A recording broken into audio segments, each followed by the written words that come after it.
माँ का अंत समय आ गया, परंतु पुत्र को माँ की याद नहीं आई। पुत्र ने विवाह भी कर लिया वहीं प्रदेश में। एक भी बार नहीं सोचा कि माँ को बताना चाहिए, और पुत्र ने विवाह कर लिया। बच्चे भी हुए पुत्र उसके। जिस प्रकार दृष्टांत में आज आप लोगों को दे रहा हूं, इसी प्रकार लाइव टेलीकास्ट कोई कथा हो रही होगी टीवी चैनल पर। तो वो पुत्र देख रहा था, तो उसकी झलकियां आई कि माँ की याद आई अचानक।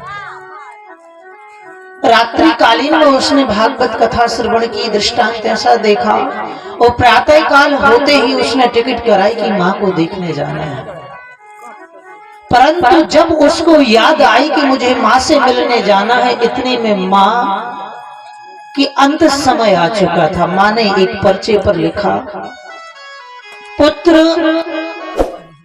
मैं तुझे जीवन पर्यंत याद करती रही, परंतु तू नहीं आया। कोई बात नहीं पुत्र, परंतु तू ये मत सोचना कि मेरी माँ मुझको छोड़कर चली गई। तेरी जो दाहिनी आंख है वो मेरी आंख मैंने निकलवा कर लगवा दी थी। इस प्रकार लिख दिया उस कागज पर, और रख दिया। इसलिए लगवा दी थी पुत्र की तेरी बचपन में दाहिनी आंख खराब हो चुकी थी, तो मैंने सोचा मेरे पुत्र से कोई कनवा ना कह सके, इसलिए मैंने अपनी दाहिनी आंख निकलवा कर तुम्हारी दाहिनी आंख लगवा दी थी। जीवन पर्यंत तुम्हारे साथ मेरा साथ रहेगा। तो कभी ये मत सोचना पुत्र कि मेरी माँ नहीं है। पुत्र आया, घर पे देखा, गांव वालों ने राम राम तक नहीं की उससे। ऐसा क्रूर पुत्र जिसका हो कि माँ अकेली, जिसने मेहनत करके तुमको पढ़ाया लिखाया और एक बढ़िया उच्च पद पर सर्विस दिलाई, आज तुम उसी को भूल गए।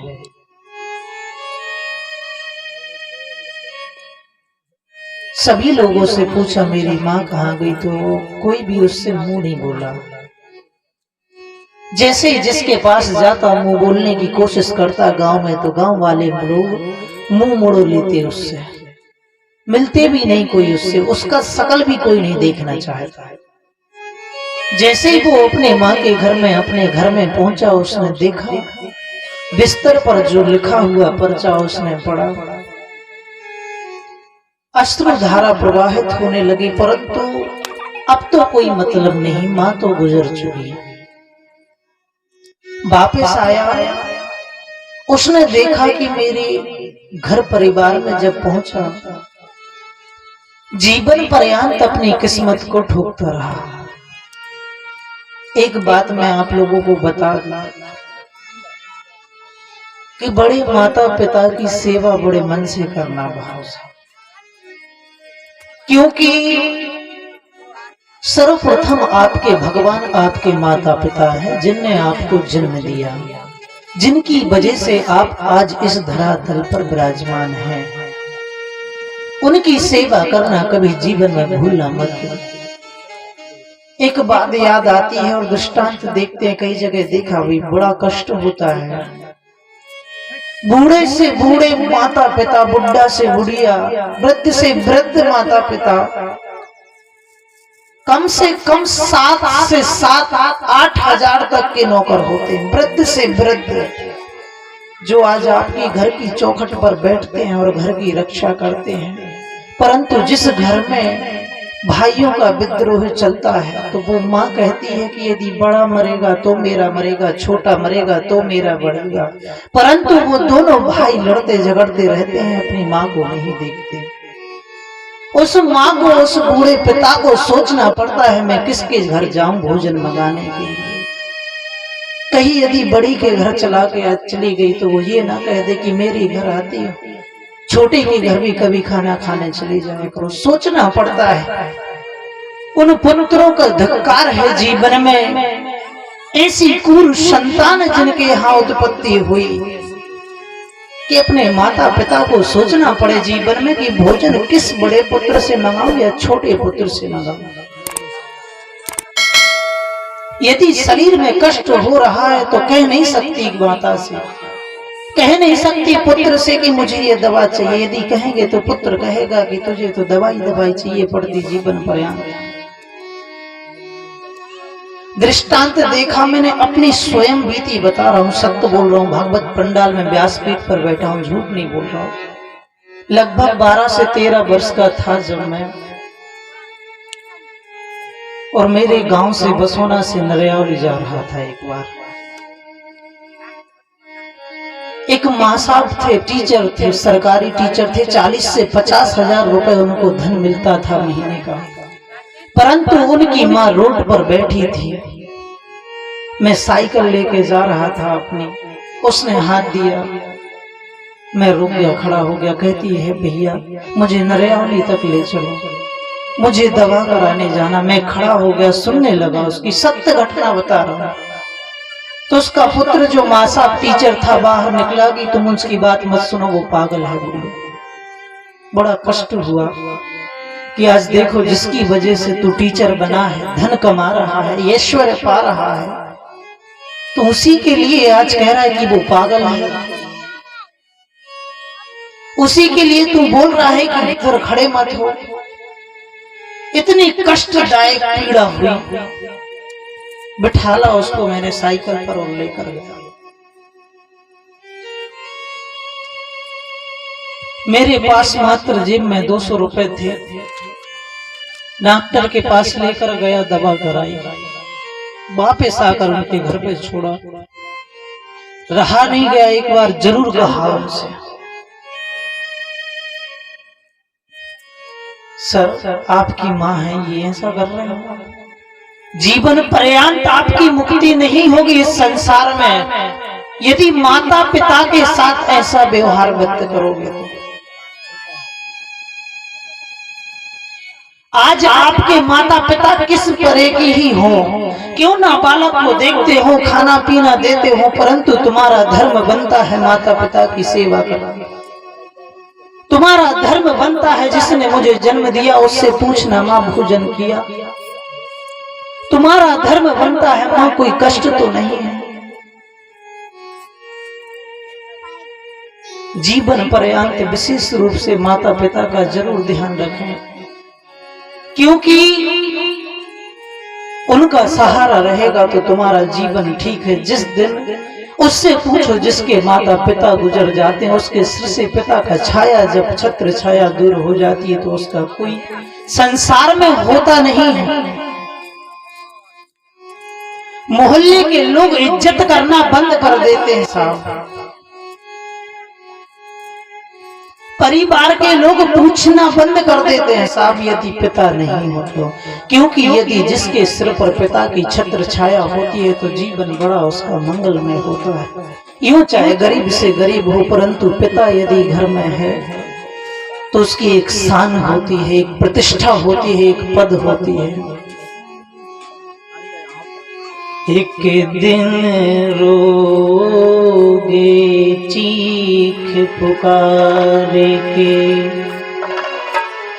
एक दिन रोगे चीख पुकारे के, माता पिता की अपनी मूर्ति निहार के, एक दिन रोगे की पुकार पिता की मूर्ति निहार के, एक दिन रोगे चीख पुकार के, रोगे चीख पुकार के, माता पिता की अपनी मूर्ति निहार के, माता पिता की मूर्ति निहार के, सिर पे ना हाथ होगा बंदे, सिर पे हाथ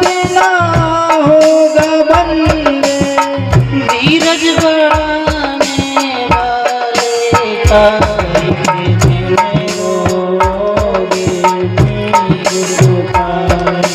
माता पिता की मूर्ति निहार।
माता पिता नहीं रहेंगे तो ये संसार का सुख वैभव आपको नहीं सहायगा। जिस दिन आपके माता पिता नहीं रहेंगे तो एक चित्र रूपी छवि को देखकर आप रोएंगे, चीख पुकारेंगे माँ कहाँ गई। बचपन में जो माँ लाड़ करती है पुत्र के लिए, सिर पर हाथ फेरती है, वो ना रहेगी तो बड़ा कष्टकारी जीवन व्यतीत होगा। इसलिए माँ माता की सेवा करें। सारे रिश्ते नाते होंगे, सारे रिश्ते नाते होंगे, दिन दो चार के नाते होंगे, दिन दो चार के नाते होंगे, सारे रिश्ते नाते होंगे, सारे रिश्ते नाते होंगे, दिन दो चार के नाते होंगे, दिन दो चार के नाते होंगे। माता पिता की अपने मूर्ति, माता पिता की अपने मूर्ति, माता पिता की अपने मूर्ति, माता पिता की अपने मूर्ति, याद ही बाकी होगी जमता कर, याद ही होगी, याद ही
सहारा, माता की ममता पिता का सहारा, माता की ममता पिता का सहारा, माता की ममता पिता का सहारा।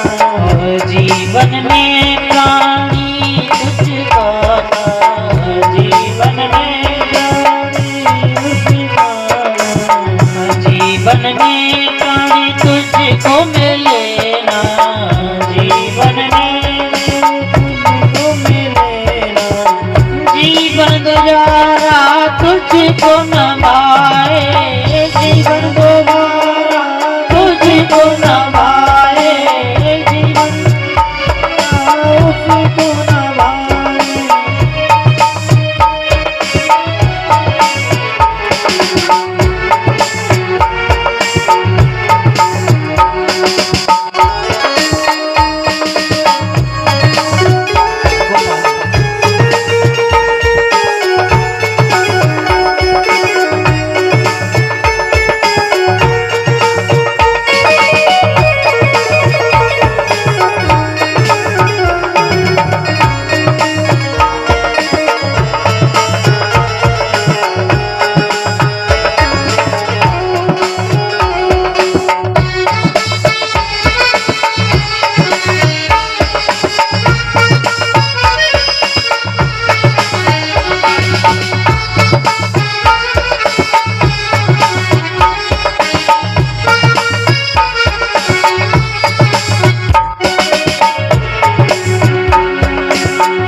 बोलो राघवेंद्र सरकार की जय, अपने माता पिता की जय। अविवादनशीलस्य नित्यं वृद्ध्योपसेविना चत्वरितस्य वर्धन्ते आयुर्वर्धयसो बला।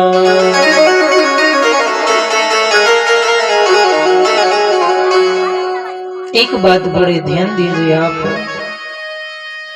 जो अभिवादनशील होता है वो बड़ों को, अपने माता पिता को, अपने से बड़े को, उम्र में बड़ा हो, जाति में बड़ा हो, धर्म में बड़ा हो, कर्म में बड़ा हो, यदि अपने से बड़ा है, अभिवादनशील मनुष्य जरूर उसको झुकता है। जो अभिवादनशील मनुष्य नहीं होता है वो कभी किसी को झुकना नहीं चाहता। और जीवन में यदि मनुष्य अपने बड़ों के सामने झुका नहीं तो उसका जीवन एक सूखे वृक्ष की तरह हो जाता है। कैसा हो जाता है? एक सूखे वृक्ष की तरह जीवन हो जाता है। क्योंकि जिस वृक्ष में सज्जनों फल होते हैं वही वृक्ष की डाल नीचे झुकती है। जिस डाली में वजन होती फलों की वही नीचे झुकेगा, और जो वृक्ष सूख जाएगा वो कभी नीचे झुक नहीं सकता। बर हमेशा अपनों से बड़ों का सम्मान करना चाहिए, बर हमेशा अपनों से बड़ों का आदर भाव करना चाहिए। आपसे बड़े यदि उम्र में हैं तो उनको प्रणाम करना चाहिए। अभिवादनशील बनकर जीवन व्यतीत करना चाहिए सज्जनों। हम यदि अभिवादनशील बनकर व्यतीत करेंगे तो बड़ा ही प्रसन्न चित्त फल होगा। सुख कष्टानि मूर्खस्य नानमन्ति कदाचन, नामन्ति फलिनो वृक्ष, नामन्ति गुणनो जना।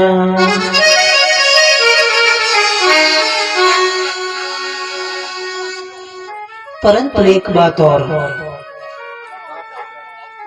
जो अपने आप को बड़ा मानते हैं वही झुकते हैं, जो अपने आप को अभिवादनशील मानते हैं वही झुकते हैं। और जिसने जीवन में झुकना नहीं सीखा उसने जीवन में कुछ नहीं सीखा। क्योंकि यदि आपको झुकने से कष्ट होगा तो कभी आप मनुष्य का रूप नहीं ले सकते। आप यदि अपने से बड़ों का सम्मान नहीं करेंगे तो आप कभी मनुष्य नहीं बन सकते। आप अपने से बड़ों की इज्जत मर्यादा मान सम्मान नहीं करेंगे तो आप कभी मनुष्य नहीं बन सकते। पर किस समान है आप? एक पुतले के समान है। मनुष्य का कोई अस्तित्व नहीं है। मनुष्य का अस्तित्व कब है?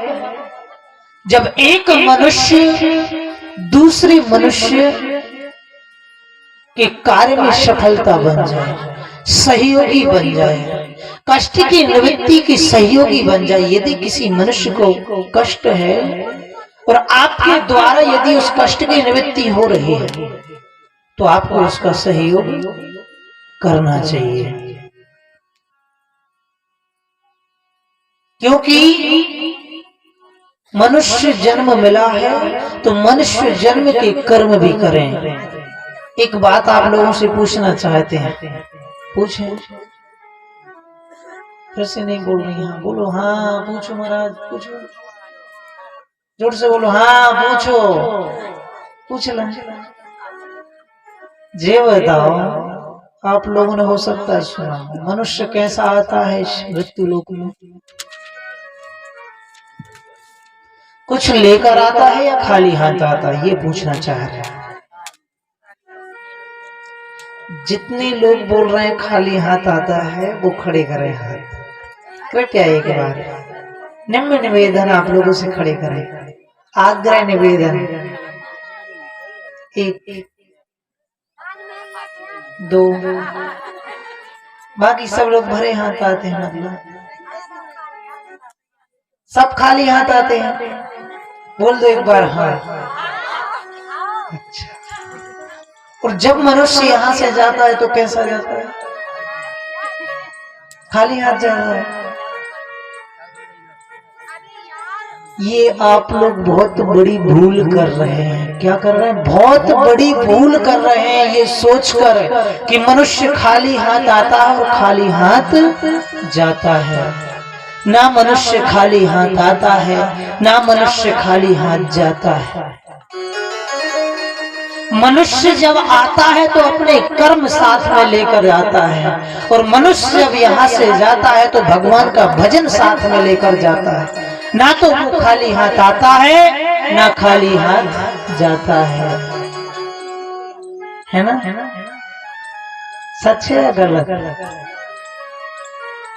सच है। तो आज से आप यदि कोई पूछेगा खाली हाथ आते तो क्या कहोगे? ये नहीं कहना है कि 2-3 किलो सोना लेकर आता है, ना ये कहना कि यहाँ से एक बोरा पिसी ले जाता है? यहाँ से हरि का भजन लेकर जाता है साथ में। वहां से भगवान उसको उसके कर्म देते हैं कि जाकर इस मृत्यु लोक में तुम्हारा कर्म क्या है, वो कर्म करना अपना, वो कर्म लेकर आता है।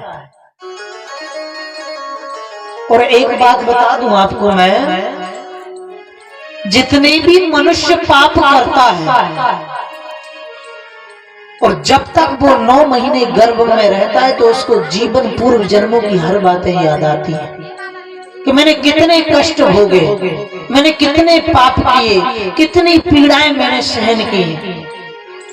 पूरे उसको अपने कष्ट तन के याद होते हैं, कितने कष्ट प्राप्त किए। और भगवान से प्रार्थना करता है, क्योंकि जितना कष्ट मनुष्य को गर्भ में रहता है 9 महीने, उससे ज्यादा पीड़ा उस शिशु को कभी जीवन में हो नहीं सकती। यदि माँ थोड़ा चटपटा खा ले तो एकदम चींटी सी काटने लगती है गर्भधारण शिशु के लिए। माँ यदि एकदम गर्म कुछ पी ले तो उसको गर्म लगने लगता है। इतना कष्ट कि यदि बालक का जन्म हो जाए और मनुष्य के शरीर में हजारों बिच्छुओं को कटवा दिया जाए तो उतनी वेदना उसको उस समय नहीं होगी जितनी वेदना उसको गर्भ में होती है। भगवान से प्रार्थना करता है, प्रभु मुझे इस गर्भ से जल्दी बाहर निकालें। और ऊपर से प्रार्थना करके आता है, भगवान जीवन पर्यंत आपका ही भजन, और जो आपने मुझे कर्म दिया उस कर्म से अपना जीवन का भरण पोषण, इसके उपरांत कुछ भी नहीं है। परंतु जन्म लेने के तत्पश्चात इस माया में भ्रमित हो जाता है, प्रभु का भजन भूल जाता है इस माया में। सूत जी महाराज सनकादियों को बता रहे हैं कि संसार के जो मनुष्य हैं माया इनको जकड़ लेती है और ये माया में फंस जाते हैं, तो हरि का भजन ये नहीं कर पाते, प्रभु की याद फिर उनको नहीं रहती है। परंतु ये माया भी भगवान की है। सनकादि सूत जी महाराज सनकादियों से कहते हैं, इस माया से मनुष्य को निकलना चाहिए और हरि के भजन में लगना चाहिए, उसी से उसका जीवन पर्यंत का भरण है। तो सनकादियों ने प्रश्न कहा, महाराज आप कहती है सब संसार भगवान का है, भगवान के बिना इस संसार में कुछ नहीं है, तो ये माया भी भगवान की। सूत जी महाराज ने कहा बिल्कुल भगवान की माया है। फिर आप कहते इस माया से दूर हो, तो भगवान की बनाई हुई माया से हम कैसे दूर हो सकते हैं? उन्हीं की तो माया है, उन्होंने माया बनाई है, तो उनकी माया से दूर कैसे हो सकते? भगवान की साक्षात माया है। इसका क्या उपाय है कि भगवान की बनाई हुई माया से दूर हो जाए? तो सूत जी महाराज ने बताया कि साक्षात लक्ष्मीपति नारायण भी एक मायापति हैं।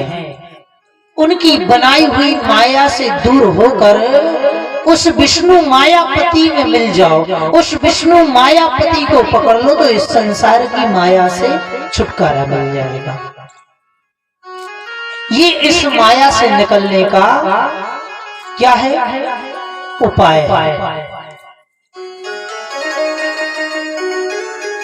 अरे अनमोल तेरा जीवन, अरे अनमोल तेरा जीवन यूं ही गवा रहा है। अनमोल तेरा जीवन यूं ही गवा रहा है। अनमोल तेरा जीवन गवा रहा है।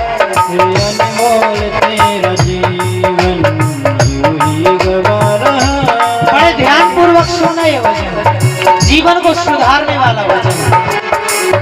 और एक गांठ लगाते जाना, जैसे महिलाएं अपने पल्लू में गांठ लगा लेती हैं, पैसा 5 रुपए बांध लेती हैं, ऐसे अपने मस्तक में गांठ लगाना, पकड़ना बात को।